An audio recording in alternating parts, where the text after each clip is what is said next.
Big boss హౌస్‌లో family week అయితే అయిపోవడం జరుగుతుంది. అయితే ఇక టేస్టీ తేజ్ అయితే మదర్ రారు అంటూ బాధపడుతూ ఉంటాడు.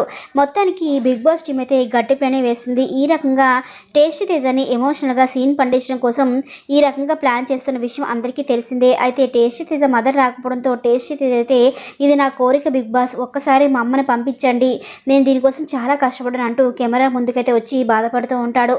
ఇక్కడితో కట్ చేస్తే ఇక బిగ్ బాస్ అయితే ఇక హౌస్ మేట్స్ అందరికీ ఒక ఆఫర్ అయితే ఇస్తారు. టేస్టీ సీజ మదర్ రావాలంటే ప్రైజ్ మనీ నుంచి కొంత అమౌంట్ని సాక్రిఫైస్ చేయాల్సి వస్తుంది అని చెప్పేసి అనగానే ఇక అందరూ అయితే దానికోసం సిద్ధపడతారు. మరి అందరూ సిద్ధపడ్డాక టేస్టీ తేజ మదర్ అయితే హౌస్లోకి అయితే ఎంట్రీ ఇవ్వబోతున్నారు. ఒకవేళ ఏ టాస్క్ పెట్టకపోతే కనుక ఇక వీకెండ్లో నాగార్జున సార్ వచ్చినప్పుడు అయితే తేజ మదర్ అయితే హౌస్లోకి ఎంట్రీ అయితే ఇవ్వబోతున్నారు. మరి మీరేమనుకుంటున్నారు? టేస్టీ తేజ మదర్ హౌస్లోకి రావాలనుకుంటున్నారా లేదనుకుంటున్నారా అనేది కామెంట్ చేయండి. వీడియో నచ్చితే ఖచ్చితంగా లైక్ చేసి ఇలాంటి వీడియోస్ కోసం మన ఛానల్ సబ్స్క్రైబ్ చేసుకోండి. Thanks for watching.